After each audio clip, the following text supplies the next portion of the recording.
Right, welcome to Redundant Opinions, where the thing you need most on the internet is another two straight white guys thinking that they're right about their world. Welcome back, or welcome if you haven't seen us before. My name is Kochie, this is Cami, and we're here to chat about Kek being under fire for nudity, content creator ad rev discussions, Blizzard being a toxic workplace, as per usual, and the look into the drama that surrounds the latest Harry Potter title, Hogwarts and all. We'll also dive into a tangent or two along the way, so if you find yourself coming back here on the regular, make sure you hit subscribe and hit the like button and all of that fun stuff. Yeah, how you doing, Cami?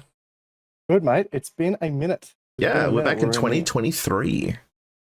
Quirky year already. Yeah, it's been good though, brother. Been good. Been, as we do, busy on the content gang, getting back into, the joys that is work-life responsibilities after the Christmas break, and just being days confused, full of cheese at 2 in the morning, which we've all been there. Yep. And obviously Game Expo coming up real soon as well for us, which we're very excited for. Getting events planned for the year. Like, this is the time where you start planning out the year, because I guess content's a little bit light in January because everyone's, we'll get into like a low ad rev and stuff like that, but also just being able to plan out a year, because this is now where the events start popping up as well. Exactly, and we start hearing more about game releases and what's coming up. So yeah, you're right. It's sort of the time where you sort of start planning out what your year's going to look like and just sort of going from there. What about yourself, mate? How's the start of the year been for you as well? Yeah, mostly just focused on life and work, really. Applying for new jobs and doing study, like trying to do some BA work and that. So we'll see how that goes. But yeah, and then content's been obviously very light. I've just been appearing in places around the place for other people. Like, I was on Zombies podcast, and I was like jumping to your streams and we're playing BattleBit, and just and then I go and sit down to write something for myself, and I go, what do I do? I could do a game from 6 months ago, or like I could start something new. So as a game reviewer yourself, as a game reviewer yourself, it's very everyone goes through dry July, but this is sort of dry January, February for you at the moment. So. Yeah, I think this is the place where a lot of people in that place of game reviews would do like a wrap-up article. Like, you don't have to do it at the end of December. You wait it for January and then go best of, and you do that in January of the next year. Or like most anticipated games for 2023 or whatever. Sort of run-of-the-mill content for the start of the year. Yeah. But that is one of those things that you can kind of plan out and work towards as well. So like, if you have an idea that that's going to be your content in January, you can even start planning next January now by any video release. Like, that was a really good clip, or that was a really good piece of content. Like, you can copy that out and put that in that separate project folder. Basically start bookmarking stuff for later. Yeah, exactly. Yeah, so it just makes your planning for the future content when you know it's going to be dry. Exactly. Well, I mean, good to stay busy, and thankfully for us in our podcast, the world keeps moving around us, and we keep getting more and more news things to talk about, don't we? There's always something for us to have an opinion on. So a redundant one, a good thing. More or less. A very redundant one. Let's go. Now, speaking of things that are being redundant, Kik is still a thing. A redundant Twitch. Good segue. Nailed it. See, we're back in on 2023. We nailed it. Almost made me spit my drink over my monitor. So we've got new platforms, streaming platform beta. I think I don't know what it is. It's released, all right. So if you're calling it a beta, you're wrong, because it's out. All right, this isn't. You can't make an early access website. But anyway, it's out. People are using it. Trainwrecks is the notorious person over there at the moment, but after we talked about the whole gambling thing that's supported by Stake or EasyGo or whatever it is, they've come up to a bit of fire at the moment because they don't really seem to have any moderation there at all. It's very much a bit of a Wild West over there at the moment.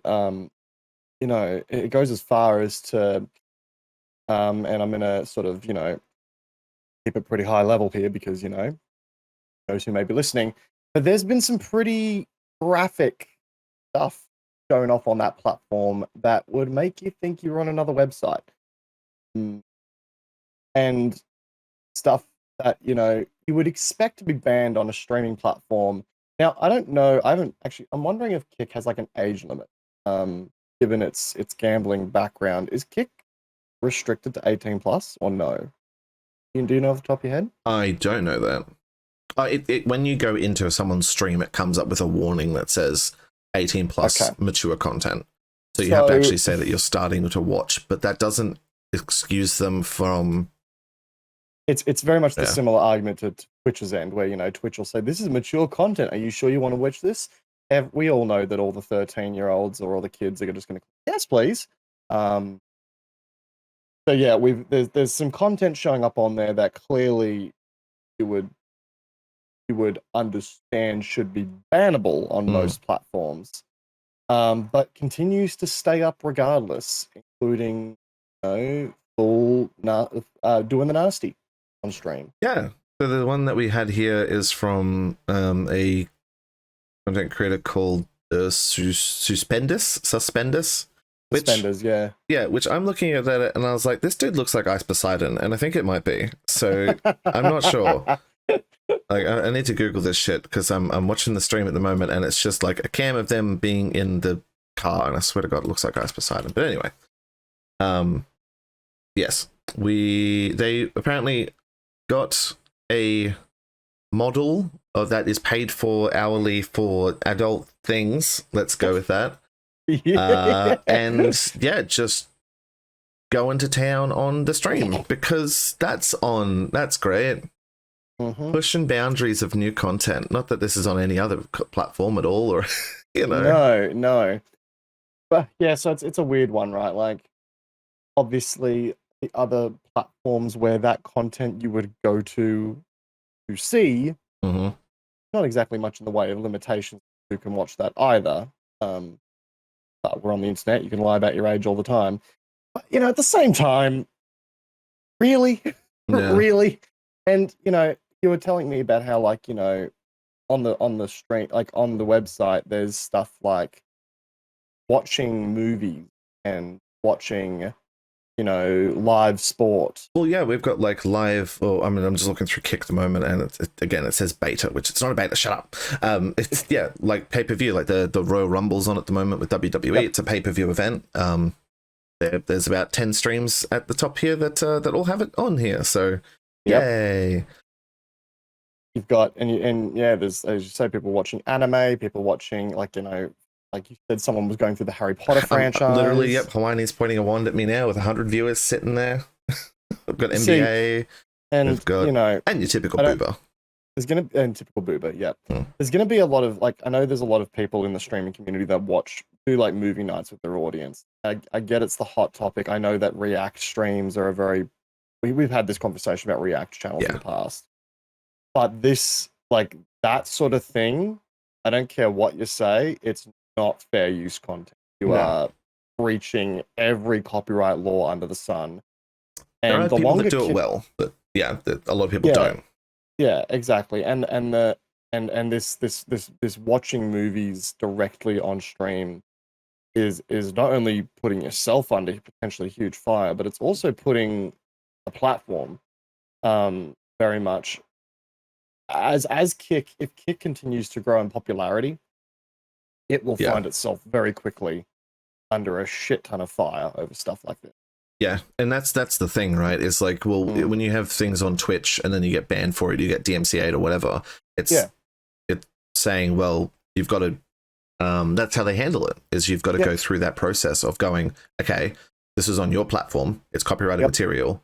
And it's like, you need to remove this, which comes from banning and muting and doing all that fun stuff. But yeah, I think it really comes from those people that do those pieces of content when they're not doing like official Amazon watch parties. Like, that is their platform, so it's fine. Yeah, exactly. On Twitch, for example, but it's always the thing of, well, you can't make money on a Discord movie night because that way they can't sub, or you can't see the reaction of getting a donation or something because you're all just sitting in Discord. You know, that's the difference, right? But even then, even in a Discord movie night, is still walking a very fine line. You know, if you were to, and I'm not saying this will happen, but hypothetically speaking, if if a lawyer or a lawyer representing a, let's just say, Universal Studios walks into your Discord and sees that you're streaming Jurassic World and you've got 20 of your mates there, you'd be you are liable. You're paying for one sub at that point. You're not paying for a streaming license, or one copy of the movie on DVD, or whatever the case may be, one license, as you said, one license. Yeah, you are just as up for a DMCA strike personally against you, which is expensive. Well, I would probably argue that it wouldn't.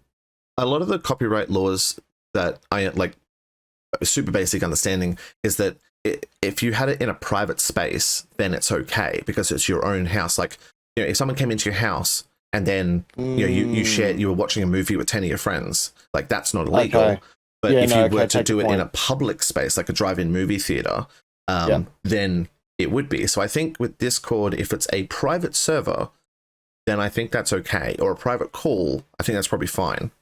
You're right. If it's got nothing to do with, that's a good point. But in saying that, there are public community Discords which are open to the public, and if the content creator gets big enough, then it could be they can list it as a publicly community server. And so if they did it there, then there's a potential question, I'd say. Yeah, true. I guess it does depend on the like if you're using, I think in the terms of, and I'm not a lawyer by any stretch of the imagination. I've just got limited experience with copyright. We just have opinions here, guys. I think this is going to be well established.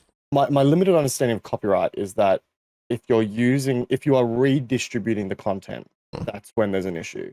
And I think commercialization of that isn't necessarily a factor, but obviously if you are commercializing the redistribution, then you're in deeper shit anyway. Yeah, there was a whole thing about Discord music bots. Yes, of course. Yeah, so there aren't that many, if any, music bots are available now on Discord, and they used to not plague, but used to be great because you could go and listen to a bunch of stuff with your friends. Discord now has the watch together activity where you can watch YouTube videos together, and that kind of helps it get around that process, and everyone can add things into the queue.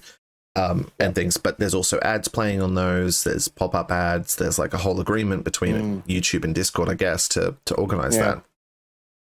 But yeah, that's the reason, is because a lot of people would just have YouTube just playing, on some bot, no ads, or Spotify or whatever, and only take one subscription. Basically, people just get free music. Yeah, exactly. But I guess and to loop back to Kick, the danger they potentially fall into is, by allowing this to take place on their platform, what they're essentially, because there is, I believe, a thing called safe harbor in the world of copyright, where the platform itself needs to be taking action to avoid copyright being infringed on regular content, right? YouTube has this in the form of its content ID system, which has it in the form of DMCAs and muting and stuff like that. If Kick, and it doesn't look like Kick is taking any sort of effort to deal with this, at least at this stage. A beta, remember? Yeah, it's a beta. It's not. You can't give a shit because we're not technically released. It's like, you have a website. You're out. Website. Yeah. You have a platform, unlike some of the ones we've talked about recently.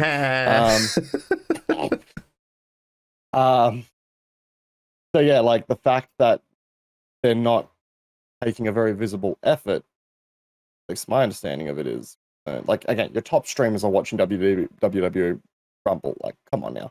Yeah.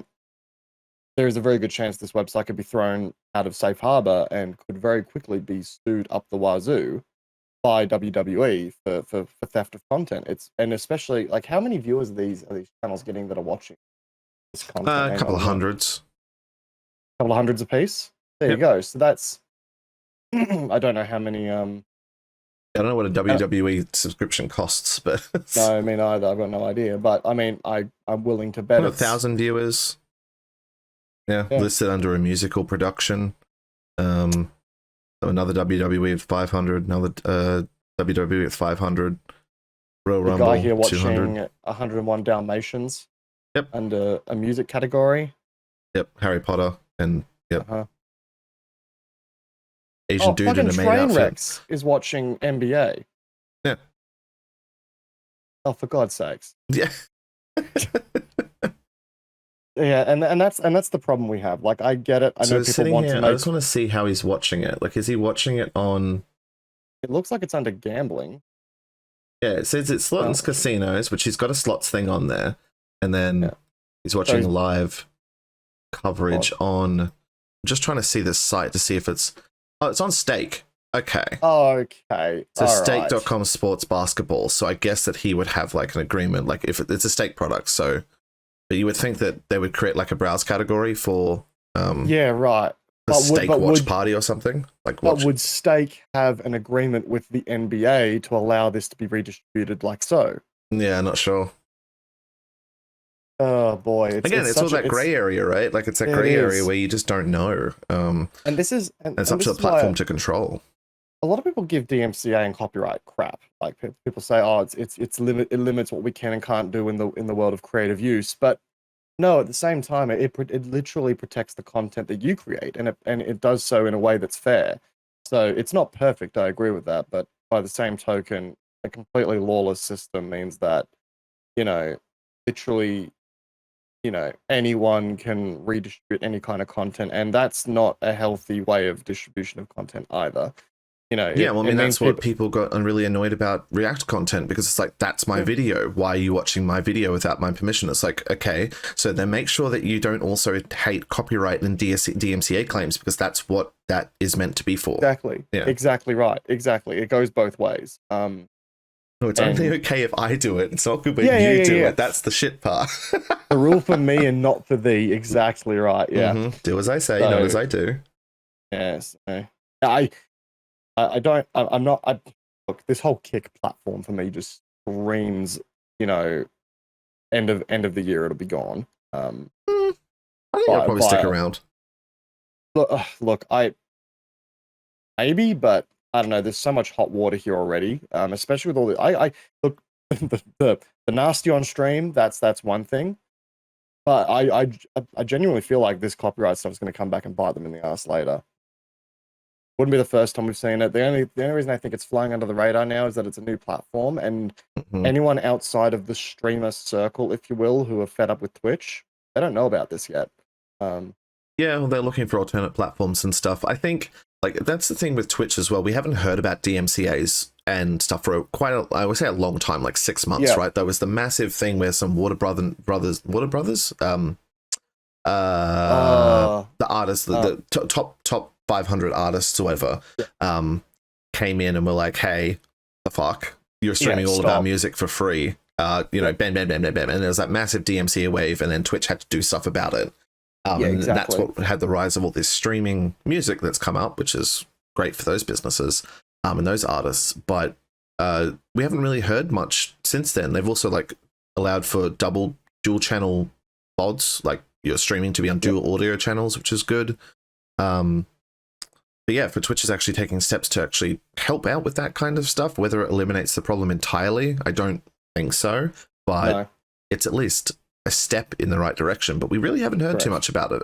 YouTube has its own internal thing, which, we could get into. That's something we didn't actually add to the agenda. But how YouTube changed their terms of service for the videos that had explicit words in it. Oh, how do we forget that? That kicked up a massive storm, so we'll create a new segue there.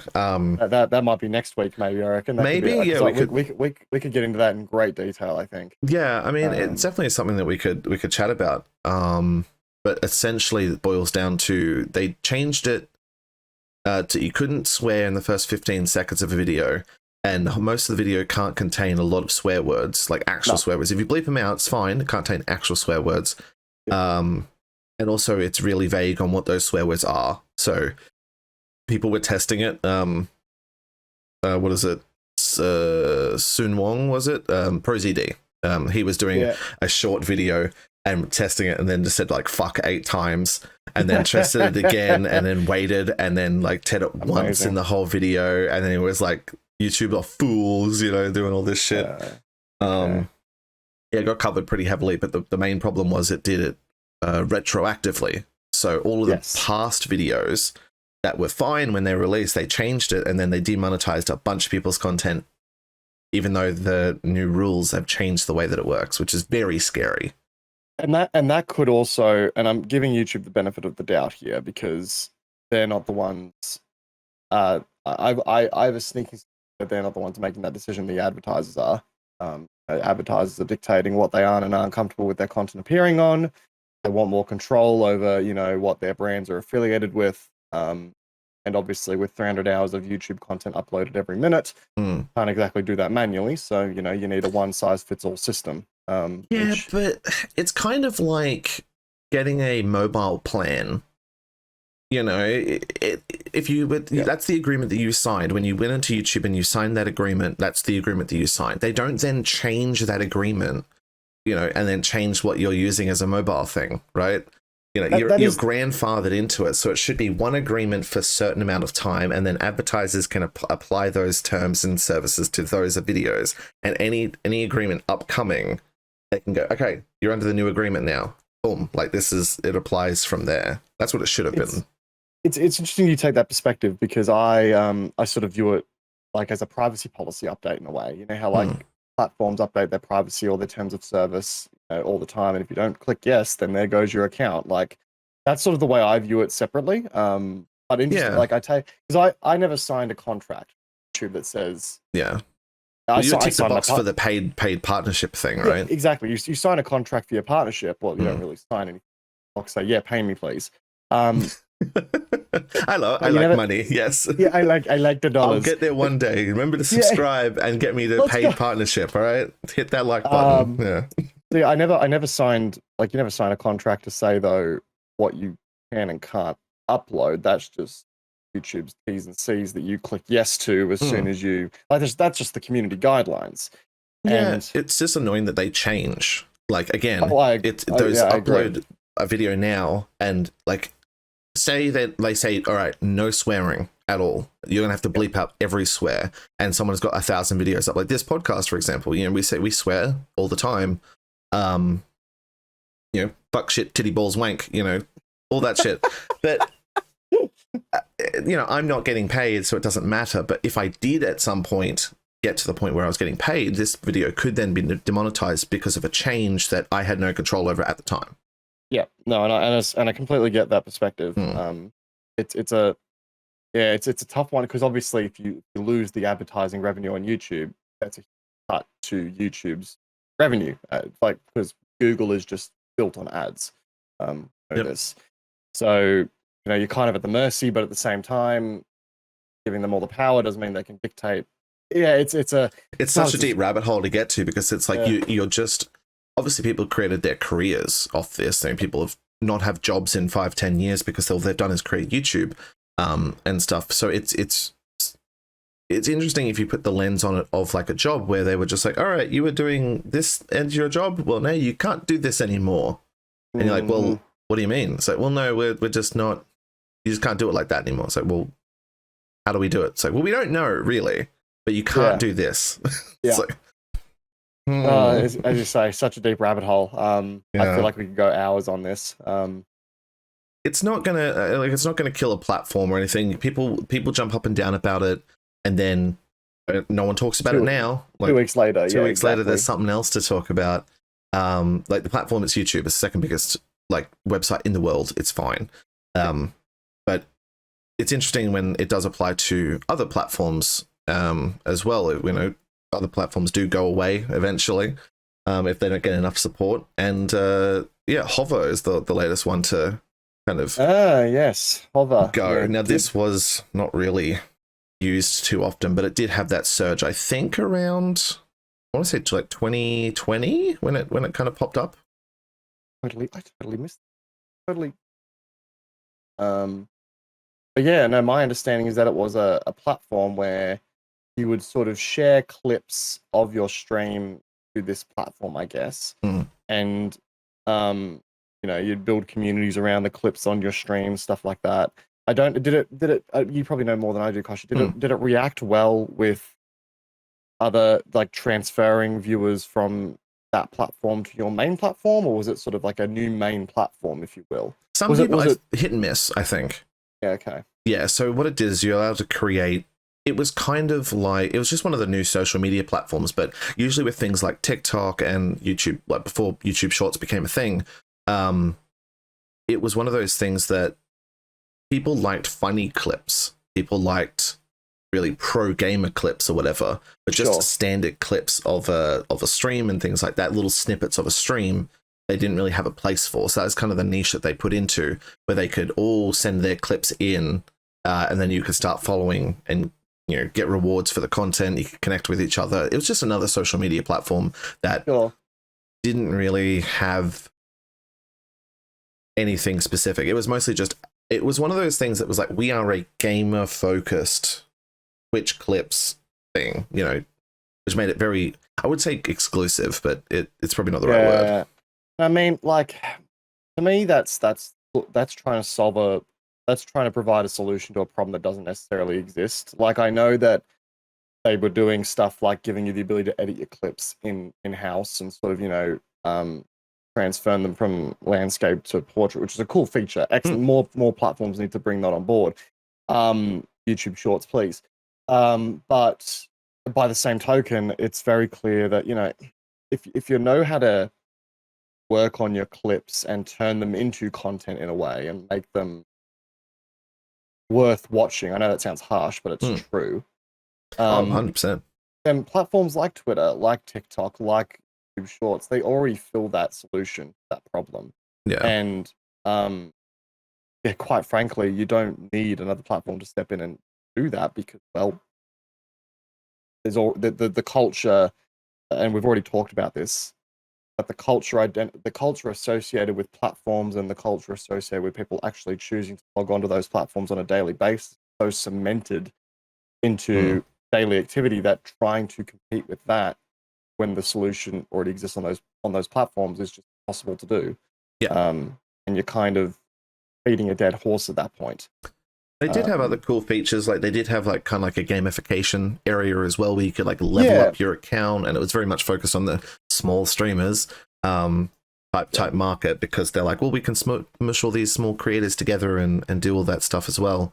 But it just didn't do too well, unfortunately. The problem I see with a lot of communities that are completely centric around small streamers is that we all know that the majority of the streamers that are there, and this might be segueing beautifully into one of our future topics here. One of the streamers that are mostly like the small streamers, they're there for that. A lot of them are there not to put in the hard work. And I know it sounds harsh, but a lot of them are there to play games 8 hours a day and somehow get big doing it. They want to play games 8 hours a day and make money off of it. So when they go to these small streamer communities, they're not there to really network or to build relationships or to, find collaborations. They're there to self-promote. Well, I mean, that's it. I'm in communities now where they're like the Discord is dead, but everyone will still post in the live going live channel or the Whore Yourself channel or the whatever it is. No one will chat to each other or look at each other's content. They'll just post their own, hoping that everyone else will come to them without them going to everyone else. Exactly. Exactly. I mean, we've seen it. It's either small streamer communities. It's either follow for follow or raid for raid or things like that. There are outliers, obviously, but no one sticks around. Yeah, it's a very one-sided piece. So it's why I'm always very skeptical whenever I hear about these new platforms coming out, where it's like, oh yeah, we focus on the small streamer. If you focus on the small streamer, then when they get big, they have no reason to stick around. They have literally no purpose, and brands notice that too. Brands note that as well, and they're not going to be interested in supporting that platform and signing people on with deals that are on that platform because, well, there's no return on investment for the brand itself. Yeah, there is an anecdotal comment on the website that kind of did a story on the topic, just saying that most users enjoyed the experience on Hover. The app certainly seemed to be more about networking among streamers than actually bringing in a large user base of non-streamer fans. Ultimately, it's just a bunch of streamers liking and sharing each other's content, and eventually you're just going to hit a brick wall in terms of growth and usability. And what you do there as well is you create this sort of echo chamber, like, because you all know it, streamers can be very supportive of each other. That is true. But when you create that echo chamber of positive reinforcement and no outside, criticism, then you also kind of stifle someone's ability to improve as well, in a way. We're all gonna make it, guys. It's Yeah, like, it's no, you're not. Sorry, you're not gonna make it unless you really try and do something new. All right, there's no way that someone else is gonna look at it and go, well, you're better than this person. I'm gonna go watch you because you're shit. And even then, you may still not make it. Shit. Yeah, I've been doing this for 10 years. I still haven't made it. Yep. I'm still beating my head against a fucking brick wall, hoping that one day through good hard work, I land on something that, like, gets me where I want to be. Will that actually happen? I don't know. I do this because I enjoy it. But at the same time, people need to realize that not everyone is going to make it. And an echo chamber that tells everyone you're going to make it is more damning than most. You're going to make it. Just pay for this subscription, or just follow for follow, or like for like. And it's like, yeah, that's the secret formula. It goes on the same thing of like, here's these life hacks to lose weight. I'm a fat guy, I know, but I know that it's because I need to eat less and move more and stop drinking so much fucking alcohol. There's no, that's the secret. That's just how it is. It's the same with streaming. You need to create content, you need to network, you need to create clips, you need to post socials. It's fucking hard to do. And even then, you could do all of that and have 3 viewers because you're just not that entertaining. So to go on a little bit of a rant, you could just be boring. All right, that's okay, but it's just not feasible for some people. I'm sorry. I do love the self-identification of us both being fat fucks, and noting, oh yeah, we need to go out and do this, that, and the other to get fixed. And what are we going to do in March? Go to a games expedition and drink like motherfuckers. Yep. We're networking. Hey, let's go.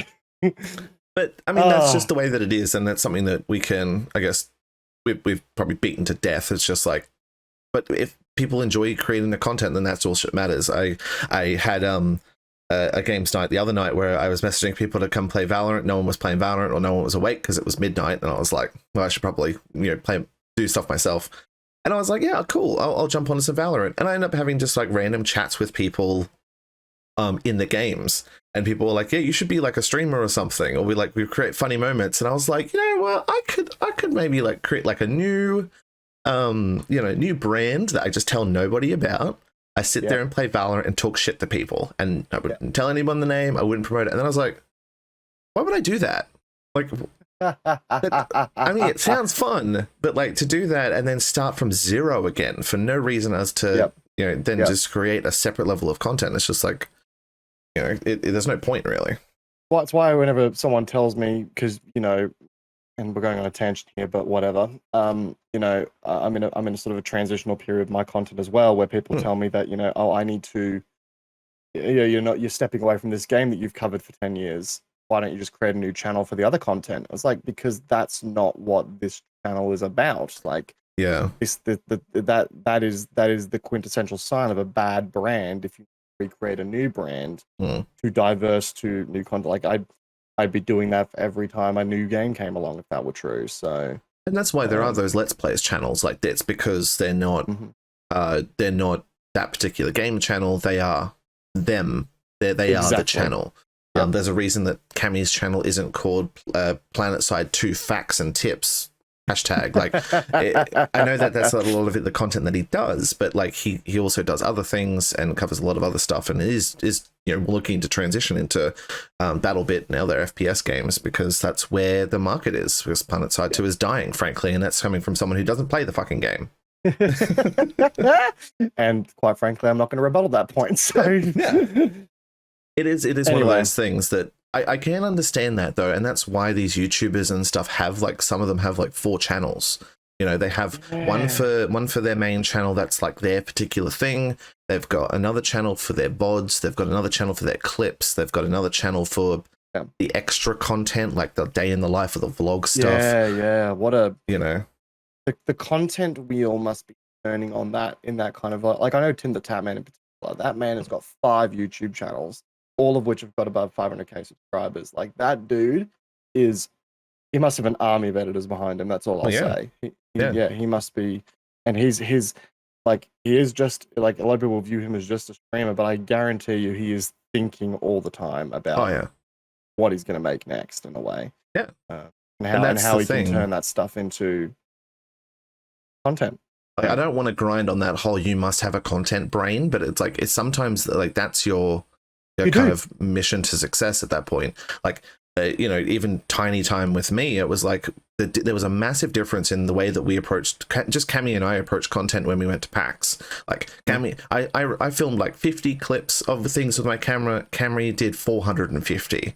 Like, he was, everything that he was doing was, okay, I want to turn this into content. This is a cool thing, as I could do the content. And I was walking around like an idiot. And like, oh, shiny over there. It was cool. And Cami would be going up to talking to brands, be like, I am Kamikaze, blah, blah, blah, blah, blah, do this, you know, looking at your stuff. And I'd be like, hi, I'm with him. Yeah,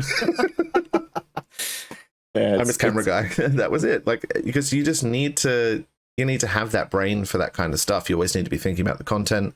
You need to be posting it, and I guess treat it like work, but it also, like, it's difficult to say turn your hobby into work. Like, try not to do that at the same time.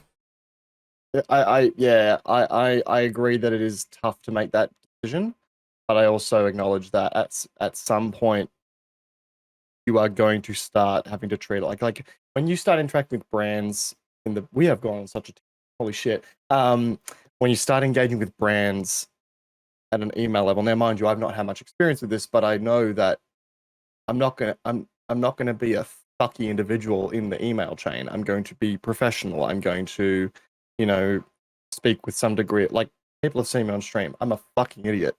I'm not going to refute that point either. No, good man. You know me well. But if you were to do that in an email, because that is who you are, then you're not going to succeed. Well, no, I mean, if you accept that's who you're going to be, you don't expect the brand deals from people who are expecting professionalism. Exactly.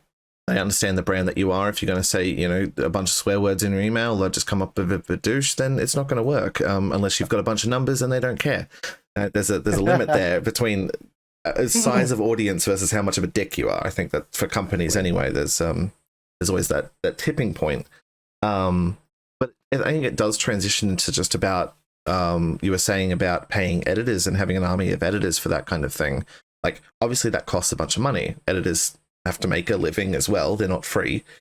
And it really comes down to the kind of ad rev that's coming in for these content creators. Yeah, true.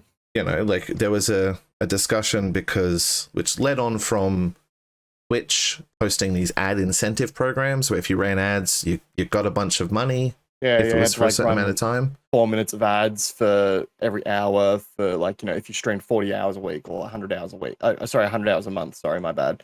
40 hours a month, that sort of thing. Yeah.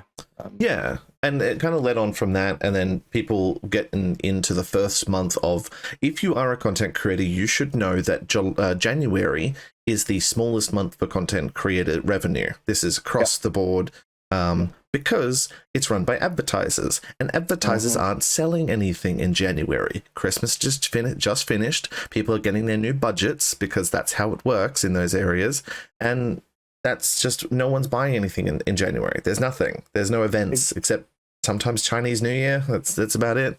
If I was to go, so I'm just on my channel, because I am curious about this too. If I was to go through and look at my sort of monthly revenue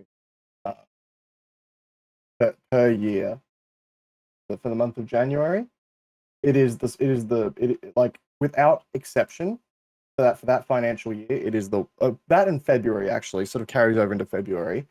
They are my worst performing months of the financial year for the channel every time. Also August is pretty bad too, because you've just come out of the end of financial year madness. Yeah, which that's true. Happens a lot. You get a lot of advertising in sort of June, July, even May, because, you know, that's when everyone's getting their tax checks back. Yeah, stock tax sales before that, you know. Correct. Tax bonus afterwards for those people that get in really quick to spend that new budget. Yeah, exactly right. So you're seeing, what we're seeing here is, this is obviously the first financial year that Twitch has really sort of been running this ad incentive program, which is a great, I actually really credit Twitch for this, because it's actually a really, really good way to sort of create an agreement with streamers to, okay, you do this, we will pay you this. Given how crappy ad revenue was when I was on the platform, that's actually really good. I like that feature. That's excellent. For the viewers, it means more ads, but you got to keep a platform running somehow. Use that Prime sub, you know. Exactly. But yeah, like for YouTubers and content creators that have been on your on-demand platforms for a long, long time, we know that the month of January sucks dick. You know, Especially for full-time content creators, you can see it. It's just you can see that they'll like merge their or move their content into places where they're going to make the most amount of ad revenue. Or I think premium probably helps a little bit on the YouTube side because it's based on watch time. So if I'm 100%. I pay my $15 a month, whatever it is, for premium, and if I watch specifically just your content for the entirety of the time, you get that percentage of my $15 or however that works. Yeah, correct. Yeah, which is good. It's a good way to kind of get around that, and there's no ads, which is very nice. But still, the tweet there that was coming through saying, oh, it was based off this amount of numbers in November, and now it's 30% of what I get in January, and it's like, this seems like. And then blaming Twitch for that, it's like, that there's going to be, it's all, again, it's not Twitch being like, no, we're cutting you off, fuck you. Like, it's advertisers who aren't advertising, which means there's less of a pool of money for everybody, which means there's less to go down to content creators. Exactly.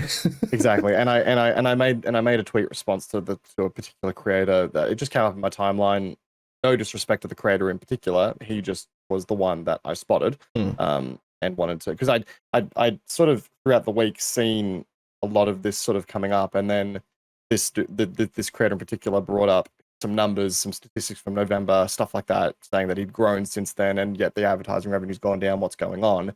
It's nothing against the creator himself. It's just, it's very clear that there's this lacking perspective from live streaming community surrounding what exactly happens in the advertising space throughout the year. It's like advertising is not a consistent revenue stream. It's not something where if you grow, it will grow with you all the time. There will be months where it is lower.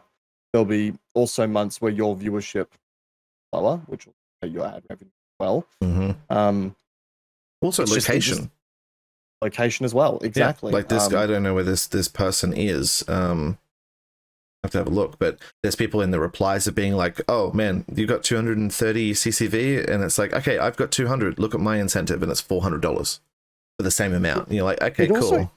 It also very much depends as well on the type of content you create, and sometimes how that aligns with what's going on in the world, right? So say on YouTube, if you're a Wii Sports creator, throwing it out there, I'm going to use this as a very straw man example here. Obviously, there's a lot happening in the tennis world at the moment, which means advertising for tennis and tennis-related advertising for other companies is going to be up through the roof at the moment. But the sports channels, because they directly align with the content and the viewers that are going to be watching that content, the advertising will be more effective. They're going to pay more for it. Yeah. Gaming, again, the gaming space is at a lull right now. You've got very few games coming out. It's not like, again, gaming, which the majority of these streamers are in that space for, November to Christmas time is when game publishers fork out the most amount of money. Like, I don't remember the last time I saw a Call of Duty Modern Warfare 2 ad, because it's out. They don't need to. It's out. They don't need to. Exactly. The streamers are the advertising right now. Why pay for more? So it's all tailored. Like, again, when before I had premium, or if I do go on Twitch now and look at ads, like I'm watching someone play Assassin's Creed, and there'll be a relevant title that comes up. Like, I think it's Forspoken, I think was the title that I got an ad for or whatever. And it's like, okay, cool, RPG type stuff. If I'm on YouTube before I got premium and I was using Adblock, is I would go and if I saw a particular piece of content, there would be an ad that was kind of around about tailored for what my demographic would be. And it's just, if there's no advertisers in the content that you create, there's not going to be much money there for you to be paid. Just because you're streaming doesn't mean you get something. It's not, you don't deserve anything. Shut up. I mean, like, that's one. Back out here. Phase. The RPM has gone through the floor. We kicked off. Yeah. And this is the time when those people would make the content like those best of 2021 or 2022 videos, where they get a bunch of clips and don't have to do much work. And because they know that the content is going to be, the advertising is going to be low, so they'll make this video or they'll make that video that's just kind of easy to make, and then they'll kick off their stuff in February when Valentine's Day starts and shit like that. I mean, I'm looking at my graph here. You can legit, like, December 25 hits, and I lose probably 20% of my CPM straight away. It's like, it's obvious that's what's going on.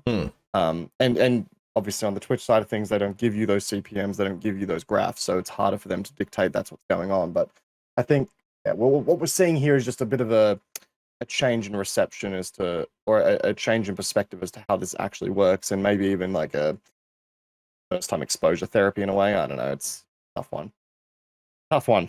Exactly. And there's never going to be, it's just understanding that the world is run by advertisers and companies. Like, that's just what you have to understand. But capitalism, baby. And I'm not selling anything except for my body. But welcome to Redundant Opinions on OnlyFans. Let's go. Redundant Opinions. There we go. But yeah, it's just there was other discussions recently about like the average Twitch streamer. There was a meme posted around the place where it was like, oh yeah, depending on the streamer, on average, expert streamers, which I don't know what you call an expert streamer, can make between $3,000 to $5,000 each month, playing around 40 hours per week. And that specific doesn't include ad revenue, which averages about $250 every 100 subscribers, which again, it's subscribers versus followers. But hang on, hang on, they're talking about ad revenue ranging from $250 for every 100 subscribers. I can tell if they're talking about paid viewers, ad revenue is not dictated by paid viewers. No, for one. Sorry, I've got a point to pick here at this article all of a sudden. And I can tell you, we're going in on you bitches. If you are getting $250 per 100 subscribers, and I'm assuming at this point we're talking fucking viewers and not subscribers. Viewers, I guess, yeah. Yeah, that is a fucking good ad revenue. Holy shit! If I had $250 for every 100 subscribers on my channel right now, my brother in Christ, I wouldn't be in a 1-bedroom apartment right now. Burning frozen pizzas to live, Yes, sir. Yeah, that is. Holy crap, that is a crazy okay, I've got a feeling this article may be a little horseshit all of a sudden. Typical straw man type stuff where people get that screenshot and go, lol, 3,000 to 5,000 a month, where's my 3,000 to 5,000 a month? It's like, come on, man. The 1%. But it was interesting that they brought this up, because it's like, well, we looked into the stats. Wonderful stat person, Commander Root, if you haven't heard of them, and they have wonderful Twitch follower remover tools and all this other stuff. They have stats out the wazoo, a lot of API work that they do with that. So go check them out; they're great. But Commander Root, yeah, it's great. Oh, they're great. Whatever. The interesting stuff is they do a recap of every quarter of Twitch stats, because that's just what they are delving into, is Twitch side of things, and like. It's interesting looking at this stuff that says Q 2024, so Q4 2022, I should say. Yeah. There had been 8.6 million users which had streamed at least once in the previous quarter, and 0.48% of them were partners. 15% of that were affiliates, which has gone up about 5% since the last time I looked at these stats, which is pretty cool. And then 83% are plebs, or just non-affiliated users who have streamed once. 0 to 2 viewer Andes. Yeah, the guy's posting on follow for follow streams and stuff like that. Still, though, that's a crazy number. Like, it really does go to show just how... And you have to remember, the majority of partners out there are not living off of Twitch. No. They're not. No. I know, like, there are plenty... Like, we all saw the top 500 earners on Twitch that got leaked in the hack that happened a year or two ago. Like, the majority of those people were nowhere near close to even being on minimum wage from their Twitch income. Now, of course, that doesn't account for donors and deals and merch and all that stuff as well. Exactly. But at the same time, if you're not, like, brand deals at that point aren't going to be the most lucrative thing in the world. Not enough to bring you up to a regular minimum wage, I don't think. No. So it is crazy to me. It really does put it into perspective just how many people can actually be a full-time streamer and can actually be a full-time content creator. It goes back to that point we were talking about earlier in our little hover, tangent. It's insane. And then you go further into the stats, and this is what I really like from Mandaru here as well. Yeah. He then goes in and says, if you acquire 5 or more streams in that Q4 period, this is over the course of 3 months. 3 months, yeah. So 3 months in the busiest content month of the content period of the year, with Christmas and everything as well. The time where you should be creating a lot of content. Okay. If you require 5 or more streams to be streamed during that period, you lose around 5,000 partners from the pool, which brings it down to 0.97% of all streamers. So the top 1%. Literally 1% of that did 5 streams. Yeah. The entirety of the Twitch partner circle that did 5 or more streams are the top 1% of Twitch in its entirety. That is a crazy number to me. And it tells you that the top 1% are also not living off of Twitch. There are not 33,000 full-time streamers, 36,000, sorry, full-time streamers. No chance.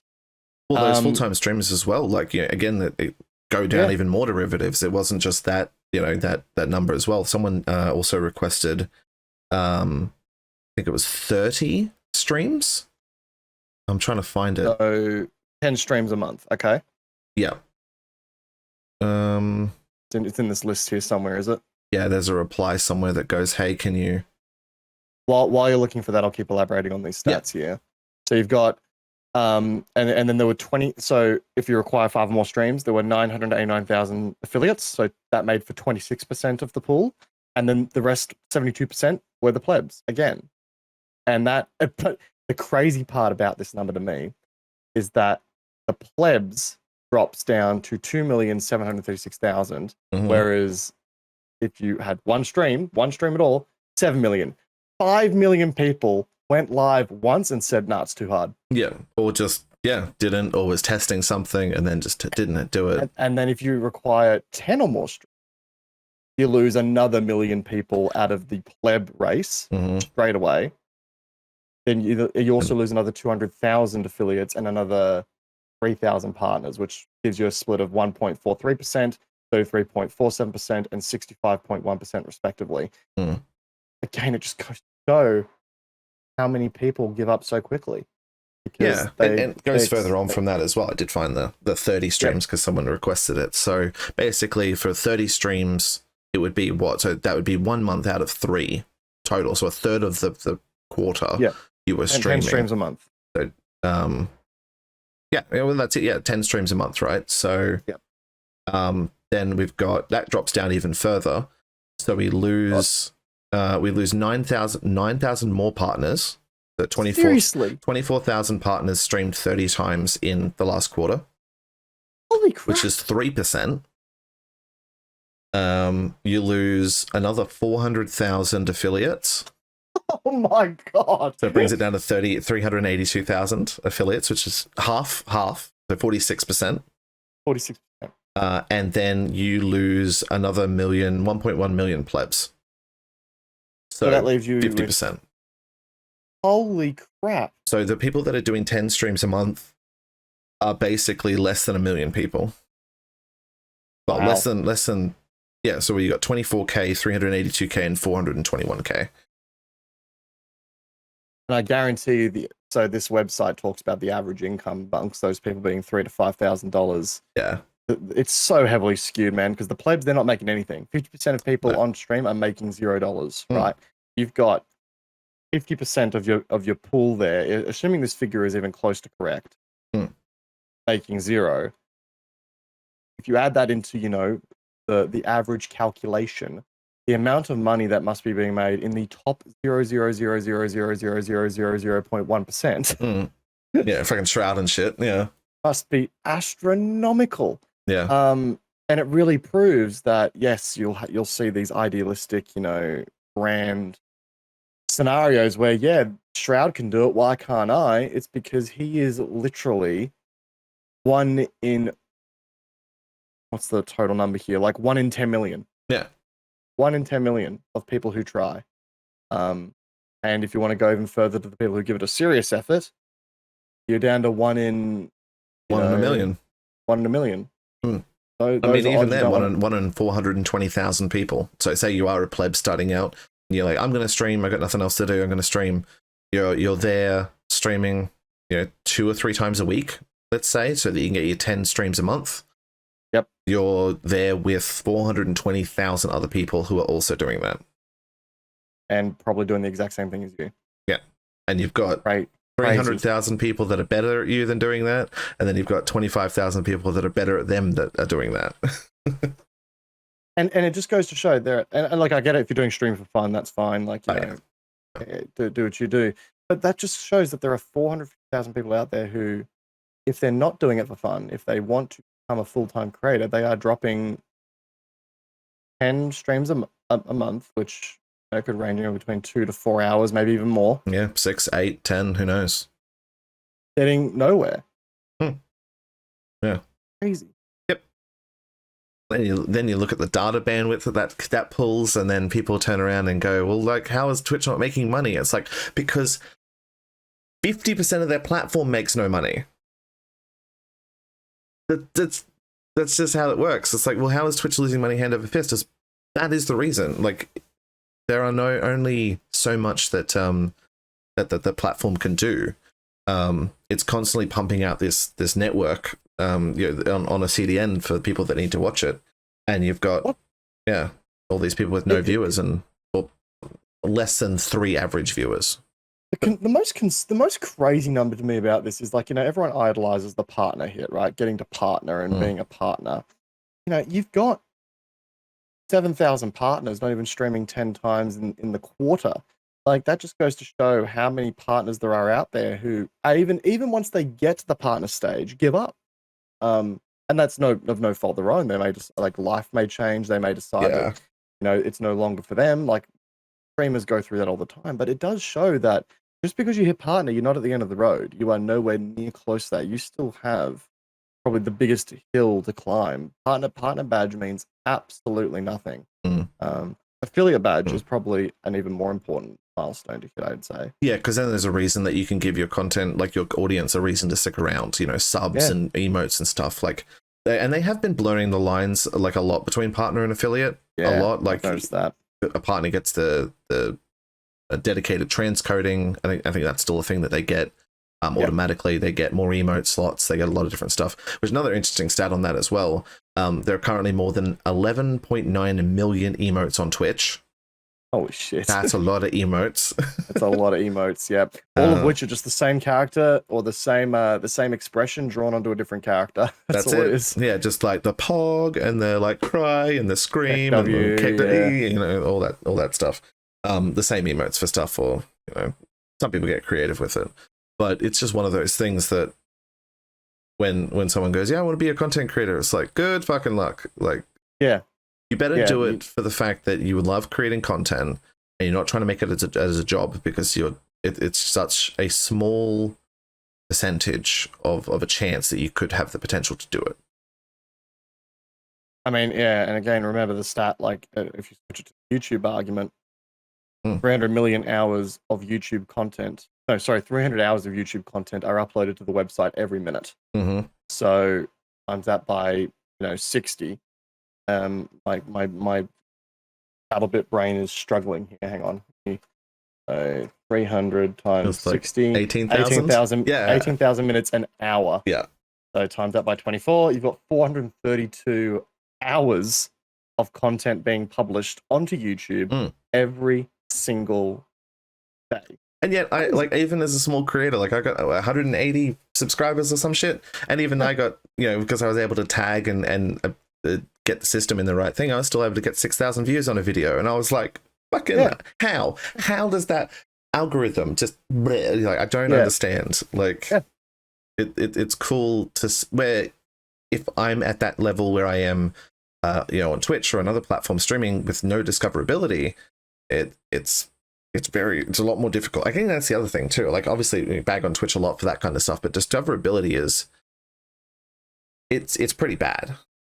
Like, You're it's not wrong. only good recently, and I think I found where, you know how they do customizable tags now. You can do whatever tags you want. Yes. So my idea is that you can see the dog. I do see the dog. Maybe you're not. Oh, you can't see it on the stream. No, I can see it. I can see it. But the new customizable tags thing is you could potentially put tags in when people are searching for your name. So I could put Kochie as a tag or Kochiefy as a tag, because if you try and do your own one, you've got if you try to search like a channel name, sometimes it just doesn't come up, like a part of a channel name, or you have to spell it correctly. Otherwise, it just doesn't work. Yeah, so let you catch the misspellings and stuff like that. Yeah, interesting. Yeah. Well, let's have it on our videos here for redundant opinions, but I know people don't know how to spell, so that I put in one of the tags on the video is redundant opinions or redundant opinion, and I put all the permutations in that because I know that people are going to do it wrong. Yep. Oh, dearie me. Yeah. No, it's use tags. All right. If you upload a video and you're starting as a YouTube content creator, don't think about what the video is about. Think about what people will need to search to get to your video. Yep, exactly. Exactly. Yeah.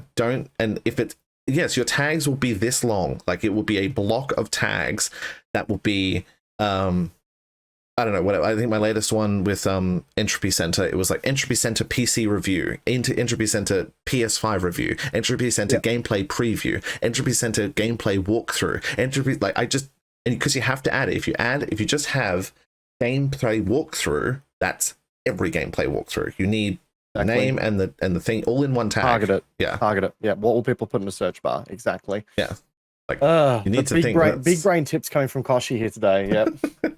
I'm new at this. I'm still learning, but it's just like when you start going into this stuff, it's like, well, if you want to start making videos, you just need to do the research. There's a lot of things. Same with Twitch streaming. It's like you can't just. I don't think. Look, 10 years ago, sure, you could just start streaming content, and if you had a decent internet connection, which was why we were terrible here in Australia, because we just didn't. You could just stream and you could do stuff, where nowadays it's kind of like the job market. Before, you could just walk into a store and you could get a job, and they'd go, all right, you start on Monday, son. Yeah, see? Where today you need a master's degree and everything, and a PhD in theoretical physicists. For theoretical physics, I should say. Master's degree 40 years of experience for an entry-level job. Yeah, for an application that's been around for 2 years. Yeah, exactly. Yeah, and you need to be the age of 18 so we can pay you less. Yeah, exactly. You need all of that. You need 40 years experience by the time you turn 18. If you don't have that, exactly. Yeah, you're out. But it is the same, I think, with content creation, is that you need to understand that the way that the system works. You need to understand, and I don't want to like exploit, I guess is probably the wrong word, but you need to exploit the system to work for you. The system isn't going to be there for you. You need to break the system to make it work for you. Yeah, exactly right. Yeah, you need to make it work. And I think what we're seeing here on the Twitch side of things, especially when we look at stats again, is that there's just a limitation on people looking to break the system and go into it with the mentality of breaking the system. A lot of people just want to play games full time and they're like, yeah, I'm Shroud now. I was like, no, that's just what you see. I promise you, on the back end, there are email chains in that dude's inbox that span 6 months. The mixer buyout, that shit would have taken forever, and there would have been lawyers involved. It would have been a very, very serious affair. These things aren't sorted over, a cheeky message chat or over a brewski.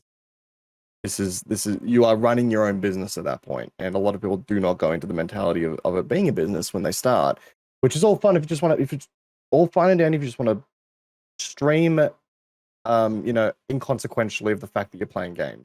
That's fine. You do you. Yeah. And it could transition into one to the other once you start getting some traction. Correct. Getting some luck it could also go the other way. You could go into it wanting to start a business, and you go, maybe that's not for me, but I just want to stream and build a community. You can do that too. Yeah. Trust me, don't want to rag on that. But you do see a lot of people go into it with the mentality of going, I'm going to be the next big Shroud. It's like, okay, buddy. Yeah, they buy the Elgatos and they buy the green screens, and they get they sign up to all of the company affiliate programs, which do sweet fuck all for you. That's a topic I want to get into on a future stream. That's something we should actually make a note of, because as much as I love them, it's like, well, Yeah, no, there's like goes into like the contra work and stuff like that as well. Exclusivity into certain platforms and whatnot. I'm looking forward to discussing that too. Yeah, that's a soapbox I can get on. But yeah, no, fun times. Yeah, that was a tangent on a tangent on a tangent, but we're doing that a lot today. Sucks in January. Deal with it, okay? Yeah. That's just how it's going to work. Okay, less drinking money. We've done so much in the way of tangents today. You can tell it's been a while. It's been a while. We got shit to say, all right? It's been building up for a while. I guess the other thing that we said we were going to talk about before we jump into how much time we got. It's been an hour or so. Yeah. Blizzard being toxic from one shitty platform to another. And this bugged me only from like not a gaming point of view, but my life being a manager of stuff. It's like, well, this one annoyed me. So a manager at Blizzard has left the company over a dispute regarding the company's appraisal system, which created a toxic work environment. Basically what they had was a stack ranking method of evaluating staff. So the ranking method requires managers to grade staff on a curve. As part of this, Blizzard managers reportedly had to give low scores to around 5% of employees, who would then miss out on profit-sharing bonus money and be less likely to be considered for promotion as a result. Now, the interesting thing is they had to put 5% of the staff on low this thing. So they could have had a perfect team of workers, but because they had that system, there's always going to be one who is the worst employee or two that are the worst employees that get nothing, which just boggles the fuck out of my mind. Like, I get it. Like, no, I don't. Stop. No, I don't get it. Hang on. No, I don't get it. No, I don't get it. Let me stop that right there. Like, in companies, there will always be KPIs and stuff like that. They're obviously going to rank staff on certain degrees of effectability and stuff like that. I get that part. Jesus, you don't have to give somebody a non-satisfactory... Like, that's not how it works. It's just such a dick move. And we were talking about this prior to actually getting into the cast here today, and we were talking about how, like, you know, it promotes toxicity. It promotes, like, you know, backstabbing people and twisting the knife just to try and get ahead. It's like, the fact that it's forced on. That's the worst part, and it's forced on the managers and things like that as well. So, yeah. According to a Bloomberg report, the guy who left was forced to lower an employee's rating from successful to developing, which is lower scale, in order to meet a quota. So it doesn't matter what that person was doing. Yeah. They were doing well, and they said, no, you need 6 developing people or whatever in this team. Pick them. They can't all be good. I've never worked in a workplace where that's healthy, and where that you know, encourages, what's what I'm looking for here? Good staff turnover rates. Because if you live in a workplace where the developing quota may mean that your hard work for that actually ends up resulting in good outcomes and you actually do well, if you have career opportunities siphoned from you because, you know, you have a quota to fill, then holy shit, you are just gonna, the people are just not gonna want to stick around in your company. There's plenty of game dev jobs out there, right? Like, well, maybe not. That's the problem, because there was a big tech boom in 2021 and things like that, when all these companies, everyone was sitting at home, and Microsoft has lost 10,000 employees. I forgot about this. Yeah, there's been layoffs lately. Cut 12,000 employees. Holy shit! Like, and they did it via an email. You know, there's guys that worked there 16 years that basically just got cut off with an email that was automated by. So unfortunately, it's a problem of, like, there are not as many jobs in tech and gaming at the moment. There just aren't. Yeah, it's just incredible that they can get away with it, because that's just what's because there's no competition in that sense. That's a good point. You're right. Like, yeah, the lack of competition. So I stand corrected. But just every time I hear about, like, every time I see a Blizzard article, I go, oh no, what now? Oh no, what now? Exactly. Like, what? Like, how could it get worse? And look, guess what? It can. Even internal in the company, you're meant to be working for a games company. You're meant to be creating fun for people. You're meant to be, creating wonderful experiences for generations of people. And you've got to deal with day to day of developing versus successful quota bullshit. It's like, oh, cool. It's not. It's just scam. It's just. I get they're a business and they need to incentivize people getting better, but that's just not how you do it. Yeah, there are a lot of different methods in doing that, and there's a lot of arguments based on like how you promote like good working environments within your team as well. Like you've got the monetary one where you just pay them more or give them bonuses and stuff, and that's seen as like that carrot method, but then it's short-lived as well because people always expect more, which means those bonuses will go up, and they're usually short-lived because people just go, give me. And you would know as well as a manager of people, so that's fair. And you've got a stick, which is fucking get in a line or you're fired type deal, and all of that stuff as well. But then just like people just like recognition. There's amazing how much stuff you can get around just to the team and just not being like everyone's doing a great job. It's like shut the fuck up. Like you need to be like I really like the way that you handled this thing, and that should be shown to the rest of the team. And it was something that you went above and beyond about. That can be worth so much more than, here's a free coffee or something. Just the sense of feeling recognized, it does go a long way. Maybe that's why most of the Twitch streamers ditched on their first stream. They didn't get recognition. Exactly. They didn't get recognition. Exactly right. Why is nobody watching? Where's my 1,000 viewers? Well, you can pay for them if you really know. God damn. God damn. Blizzard's at it again, ladies and gentlemen. That's the long and short of that one. Blizzard is at it again. This is me off, seriously. Yeah. Even the reasoning was like, oh yeah, it was pretty bad. It's important to squeeze the bottom most performers as a way to make sure everyone continues to grow. The fact that it was doubled down on that's the problem, I think. Like, oh yeah, this was a conscious decision. It's like, okay, all right. Yep. But yeah, that made Brian Birmingham leave the company. So don't blame him. Yeah, understandable.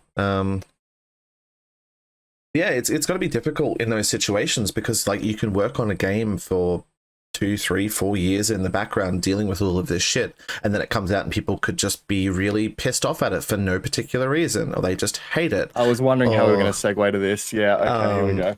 Here we go. And that's one of the things that these people have their daily lives. They have their their work cut out for them in a market that is shrinking. Weirdly enough, it should be getting better, but it's not. It's these indie companies and these big companies like Microsoft and Blizzard and stuff just cutting employees, which means thousands. And you've got to work day in day out to do this, and then you've got the potential to have these games tied to bonuses based on scores. There was that whole like Destiny thing, I think it was, where if they didn't get 85 on the Metacritic score, they wouldn't get their bonuses or something like that. And so like those are all legitimate reasons to be like hardworking and already stressed about it enough as it is. But then you've got people being like, well, then the content, the person that you're creating your world on has terrible worldviews, and therefore I'm going to boycott your game and not give your company any money.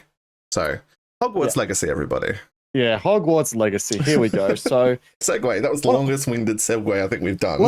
Let's make one thing abundantly fucking clear here, because we are two straight white guys on the internet with opinions. With opinions. So, like, I want to get it out of the way here real quick. Okay, I think J.K. Rowling is a troglodyte. An absolute scourge. An absolute scourge on this world as far as her independent opinion. And I think we both agree on that. That's our offshoot podcast, Independent Opinions, rather than Independent Opinions. Let's go. Fuck. God damn. But man, I gotta be honest. The commentary I've heard around this game, I don't even know how to word this. It is so, to me, far-fetched as far as just as far like I don't know how to word this. Like the general applicability of the outrage I've heard doesn't match at all. And some of the ways in which some people have been directing their hatred at J.K. Rowling and then sort of deflecting that to their friends who want to enjoy a game To me, it says a few things, and I get that, you know, the trans community. Obviously, this game does represent it represents a very, you know, to a certain perspective, it could represent a hateful view from someone that they associate that piece of media with. The original creator of the world. Correct. Yeah, and they're benefiting off that, even though they have shitty opinions. Exactly. Like they're seeing somebody that clearly is trying to vilify their existence in some way. Just don't buy the game. That's it. If you don't want to support it, don't fucking buy it. It's the problem with like fucking Christian religion. I don't care about it, so I'm not going to practice it. If you start shoving it down my throat, I'm going to call you a dickhead. You know, I will walk by a church, not vandalize it. Yeah. But if I get roped in by the priest, we're gonna have a problem. Yeah. You know? So like, you know, I've been seeing media. We've both been seeing media online. A very gate sort of, you know, mentality happening where, you know, if you buy this game, you are a bad person, which is just fucking wrong. I'm sorry. I get it. There are people out there with horrific opinions. There are products out there that may benefit that these people may act as beneficiary of. J.K. Rowling is probably going to get some degree of royalties for the sales of, you know, Hogwarts Legacy. But I tell you I think they created the original, like the Wizarding World, rather than they probably didn't have too much involved with probably game creation. It's the Wizarding World itself. I agree. Like there's a lot of talk about just canceling the Wizarding World as a whole and getting rid of all of the media that exists for it. Right. That discussion about rebooting the movies and shit like that without. Yeah. The people who would, but the problem is that if you boycott the game, it's not going to hurt the original creator as much as it's going to hurt the developers. Yeah. And the people who did put in the hard. Like this game's been in development, I think, for 6 years. And yes, the developers have been paid, right? The developers have been obviously working on a salary. They've been working and being paid for their time working on the game. That's all well and good. But if you boycott the game and make it perform badly, guess who's not going to have a job the next time a game needs to be developed? Because they're the ones that, you know, publishers and developers are the ones that cop the flack for it. It's how it works. So yeah, I get the outrage against J.K. Rowling. I totally understand that, but at the same time, I genuinely believe that, you know, I think the outrage is the boycott is fine from a personal perspective, but trying to slack that onto people that, you know, I just want to enjoy, like kids who just want to enjoy the game. You can just say that you're not doing a thing. There's the reason there's a lot of people didn't play Fortnite. It's like Fortnite sucks. Fortnite is dumb. It's like, well, yeah, okay, cool, that's fine. Just it's the play the game because there is such a vast community that either was brought up in that world. I've got friends. I know this is anecdotal, but I've got friends that have things tattooed on them on their body from the from that Wizarding World. And regardless, depending if they buy the game or whatnot, that's still a permanent piece on them on their body. Or at least, you know, it's more expensive to remove that type of stuff. So it is one of those things where you're like, well, is that person a bad person now because they did that back in the day before those reviews got released or you know, like made what about the people who, because we were saying as well at one point 15 Harry Potter books were being sold every second once upon a time. So like, is everyone who owns one of those books, are they a bad person because they have a piece of Wizarding World criteria? And it goes to show, like, because, you know, and we were talking about this beforehand, like J.K. Rowling may have had these opinions prior to making them public. Yeah. But we just didn't know about it. Like, you know, does that make them a bad person for buying this content before those opinions were made public? Like, we don't know. Ignorance is bliss, remember, guys? It's fine. Ignorance is bliss. I didn't see any of this, so it's fine. Yeah. And to me, it also reaches a little bit when you say, like, oh, if you do this, you're a bad person. Well, you know, okay, we've got a very legitimate climate crisis out there at the moment. You know, climate change is a real big problem, and the majority of electricity is built on coal-fired and gas-fired power plants.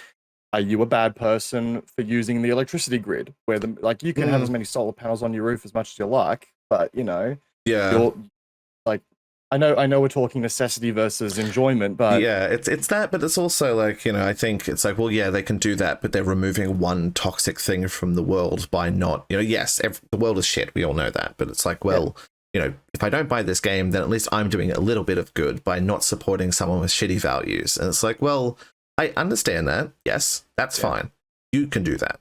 But don't tell everyone else who does do that they're a bad person.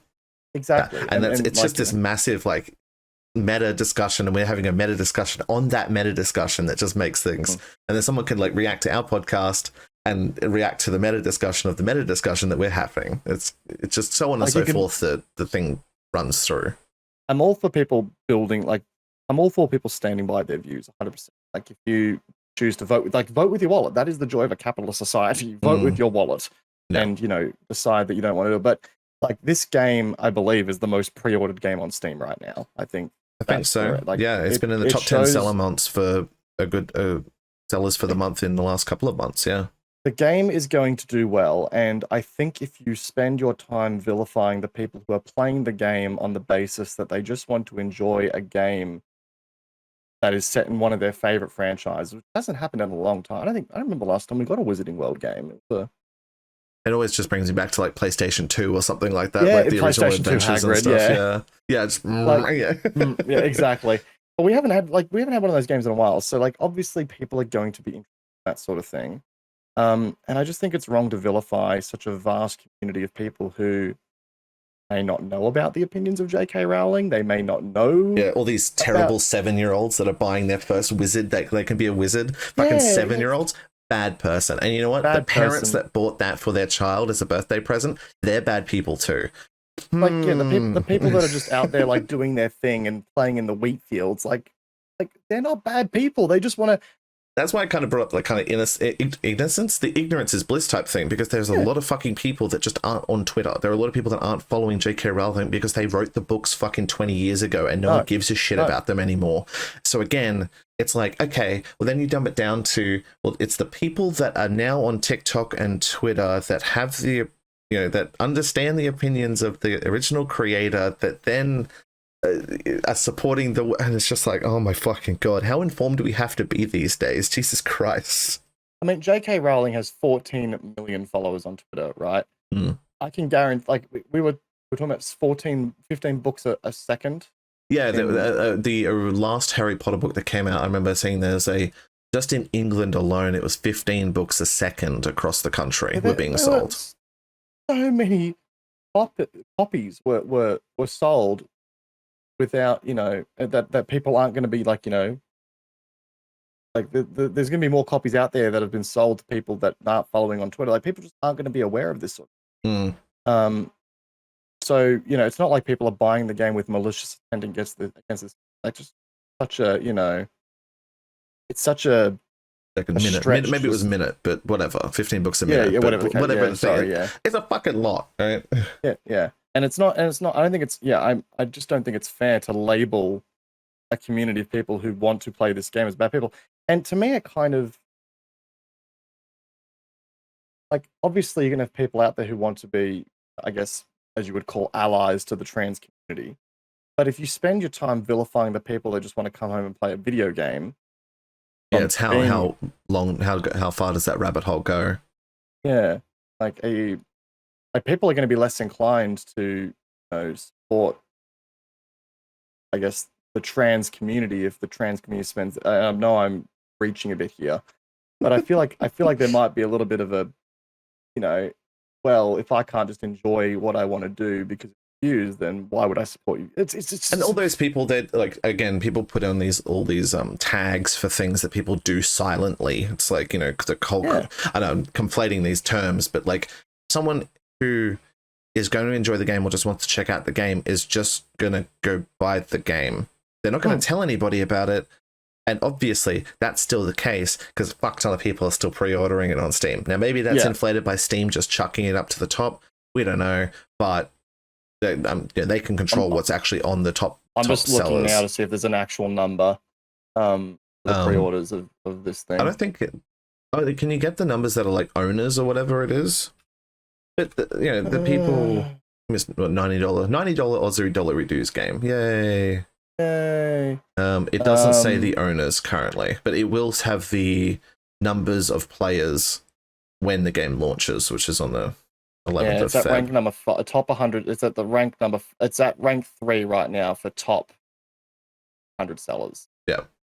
In the last by revenue. Holy shit. Yeah. Okay. So And that's the thing. It's like this discussion is ultimately pointless because the game will come out and people will play it and then they'll probably judge it on the game, but you know that it's getting a lot of press because of this debacle, and it will probably be smashed on Steam regardless of the game's quality, because of something like people boycotting it and negatively voting for it on the Steam marketplace and stuff like that. Yeah. I mean, and yeah, it's just I don't think it's worth burning bridges with people that you may have considered once friends if they just want to play the game and you fall on the opinion of wanting to boycott it.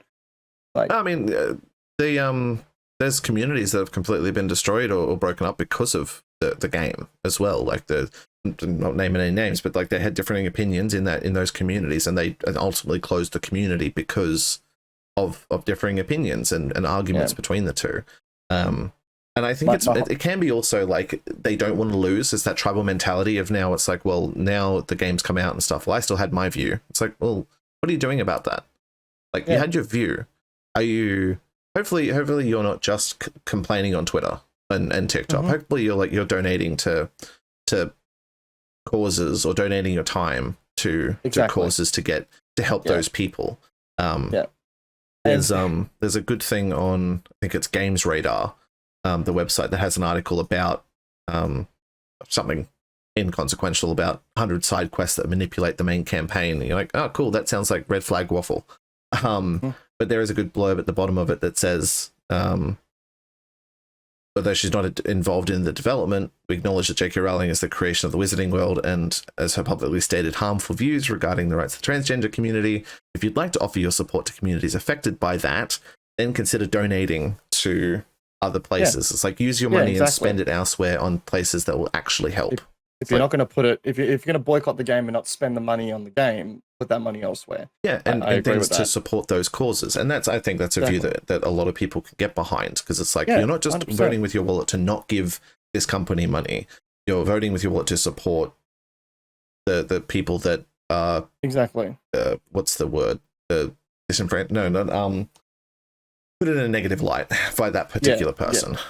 And like, and by the same token, if your only call to action is to boycotting the game, and if your only call to action is to then cut ties with people who you once considered friends over this, and you're going to destroy a community or destroy that, then my argument is that you were never really that close to friends in the first place. Like, friends fight all the time, friends have disagreements, but they don't destroy their friendship over it. Yeah. And I think that's a very immature take to have. And response to have. I get that people will be angry. I get that people will be passionate. But if you are destroying friendships over that, then your friendship was never that close to begin with, and it wasn't worth trying to save in the first place. Well, that's the thing. It's like, well, you've got the whole point about arguing with my friends, and I argue with my friends. My best mates are the ones I argue with the most. Like, I get into 3-hour Path of Exile discussions about simple game mechanics, and we yell at each other on fucking Discord until the cows come home, or like insights into the game design and whatever, we talk about stuff, and then we're still mates an hour later. We just leave and we come back. But like, what I understand is their point of view. And I think that's what gets lost a lot of the time when we're talking about these online echo chamber discussions, is that I can understand the point of view that you have. If you can't understand the point of view that I have on the game, or whatever it is, whatever opinion it is, then you're the immature one, right? And if your response is to block that person and to deny the opportunity for rhetoric to happen and for conversation to happen, then you're only solidifying that echo chamber.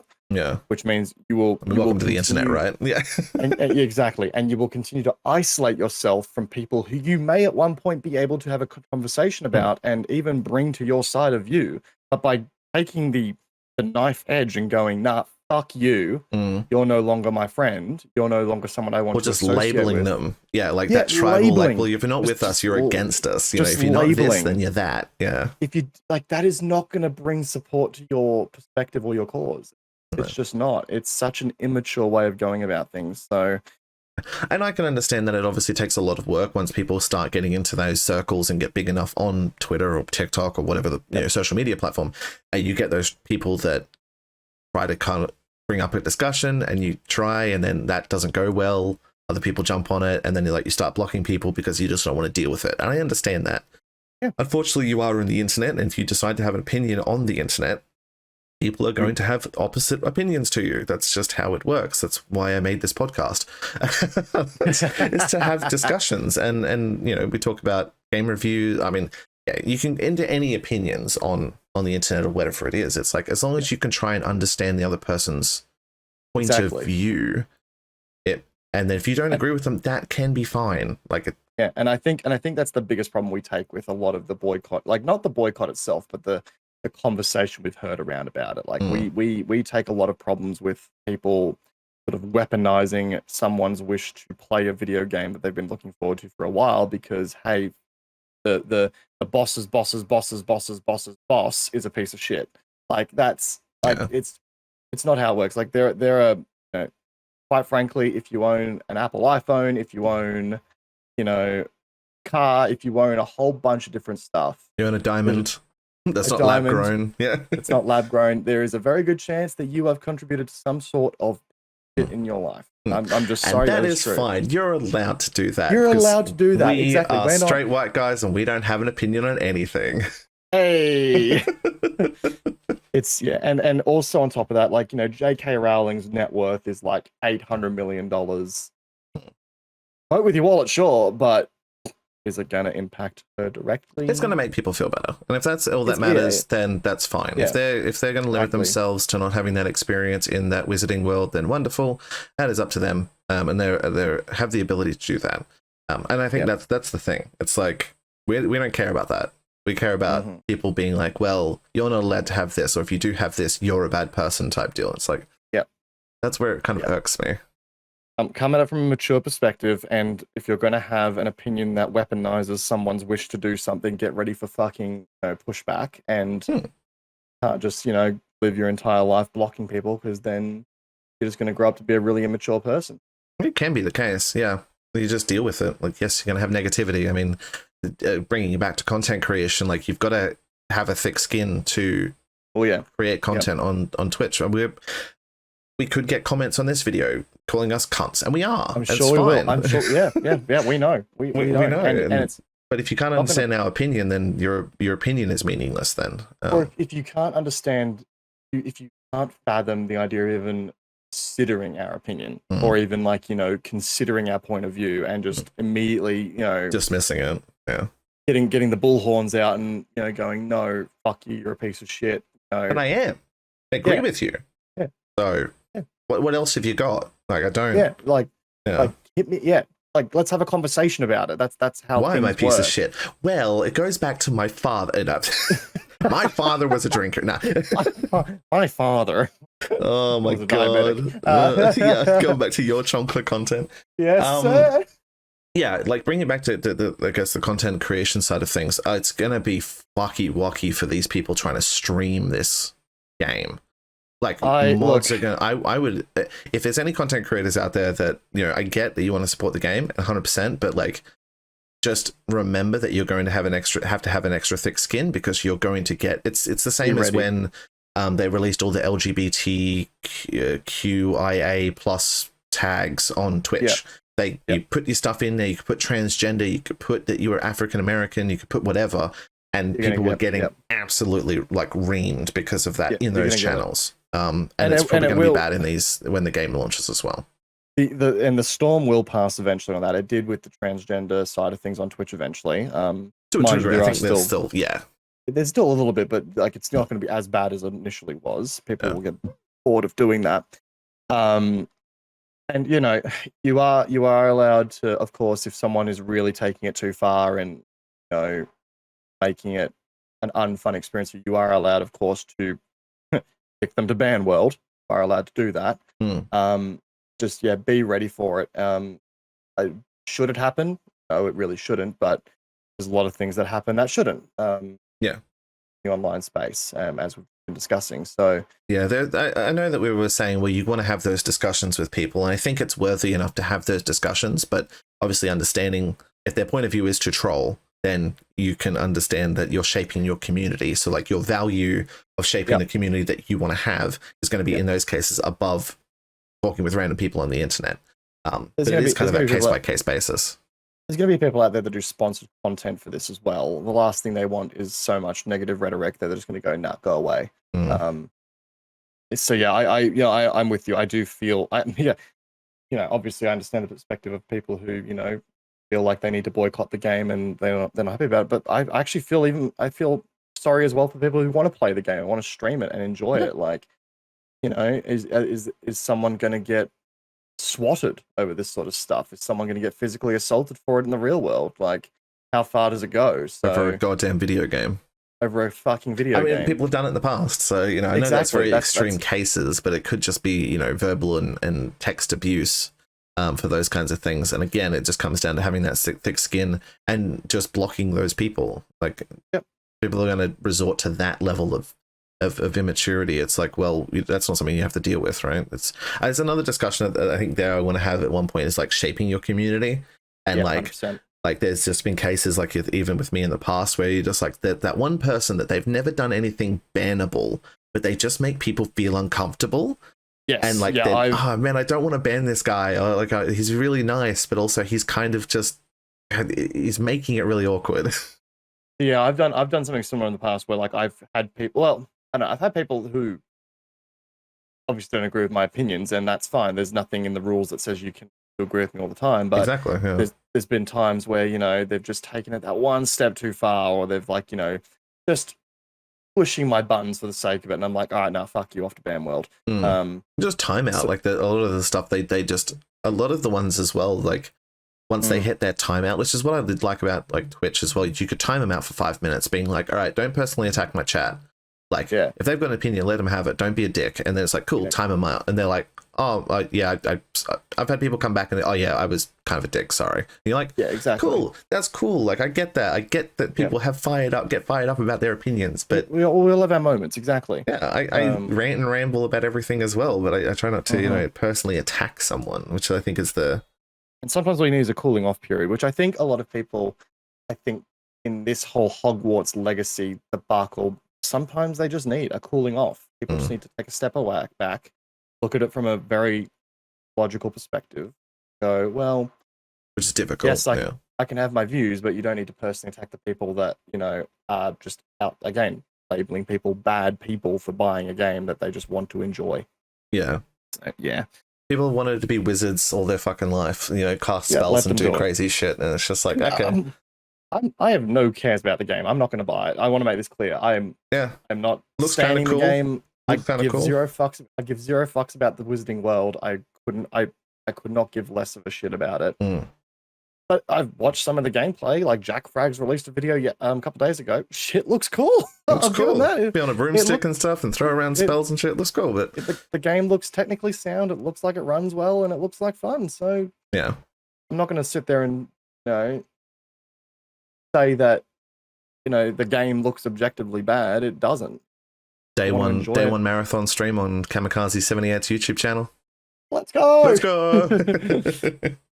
I won't be seeing any of that, but that's just I guess the opinions of two idiots on the internet, which are obviously right. Opinions. Yep, two redundant opinions on the internet.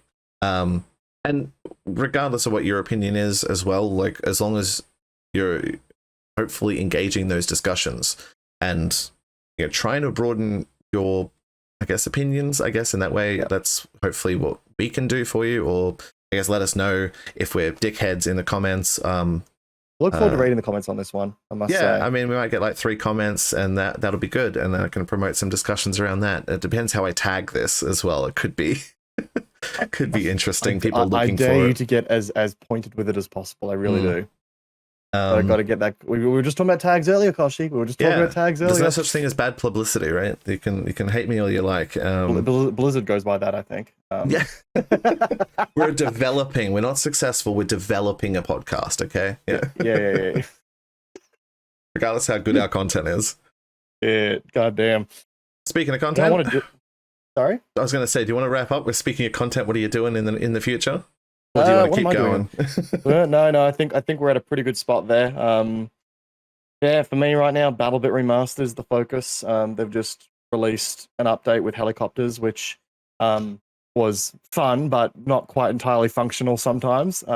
We were playing last night. That's why we're kind of a little bit scatterbrained, because we were without the playtest for BattleBit. They start at, well, for me, 11:30 in at night, and for Cami, midnight 30. Literally, the night before this recording. So yeah, we're playing that until my eyes. Yeah, that's why. We're all playing until like 3:30 in the morning to get some decent time with the playtest. But it was fun. We were running around in helicopters for the first time. I was blasting Fortunate Son over the proximity chat, because of course you do. Which has just made my editing process for this next video an absolute prick. Mute everything. It's just going to be basically, muted. Yeah. Gameplay track will be muted for this one. Yep. Just put some war effects or some explosions in the background. Exactly. But no, yeah, so BattleBit will be my focus at the moment. Obviously, PlanetSide is still lingering as well, and I'm still doing content for that when it comes up. But a lot of, sort of interesting points to clear. And Battlefield and COD are both releasing updates in the coming weeks, so I'll be covering that as well. How about you, Kochie? Have you got any plans? This podcast, no. Getting stuff ready and sending out a few emails and contacting some PR companies. There's a game that was coming out. I think it's called Deliver Us Mars, which is a sequel to Deliver Us the Moon. Yeah, Hogwarts Legacy, obviously. Why not? That's going to get me some. I need to see if I can get an early copy of that. Yeah. Yeah, I've reached out a couple of times to some people about some codes, getting some stuff rejigged as well for more content. But I want to get back on the old review train and keep that started up for 2023. So Deliver Us Mars will maybe be the next thing I review. Again, amazing. Smaller indie type game that I can actually get codes for. And I guess we've got the Game Expo coming up. So this will be in March, which is, again, still about 6 weeks away. Which is pod 1, 2, 3, 4, 5, 6. Yeah, well, that'll actually work out pretty well. So if we do a podcast every 2 weeks, we can do 1, 2, and then we can do a podcast at the Game Expo. Yeah, now we're cheering. Yep, that sounds good. Hell yeah. Hell yeah. So looking to do some of that. I want to do more content, but obviously, work and life. I'm trying to get a new job. So all that fun stuff as well. All the fun times, yep. Cami, where can they go and find you for everything? Kamikaze78 on everything. TikTok, Twitter, YouTube will be where you find me most. That'll be the place to spot me out. Perfect. You can find me everything at Kochiefy, so Kochiefy, on pretty much everything that matters as well. That's the other thing I want to do as well, is get this. I know I've said this probably a couple of times now, but I want to get the audio version of the podcast done as well, because there isn't that much of a visual element to them, at least at the moment. So that's good. So it'd be good to get audio versions. I'm going to talk to some people and see if I can, I don't want to pay for hosting, but maybe put it up somewhere and go from there. Yep. And see how that goes as well. Good stuff. Should be fun times. All right. Well, thanks very much for everyone for listening, watching, whatever you're doing. Leave a comment down below what your favorite opinion was from us, or if you want to have some discussions, we're happy to jump in on those ones as well. We'll be lingering. Yeah, like the video if you liked it, dislike it if you disliked it. All of that is engagement for our for my channel anyway. So thanks very much for that. And if you feel like you want to stick around, or if you like two idiots talking about our redundant opinions, go and hit subscribe and all that fun stuff as well. But anyway, hope you have a wonderful morning, noon, or night wherever you are, and go subscribe to Cami as well and check out his stuff, and we will see you next time. Hey guys, have a good night.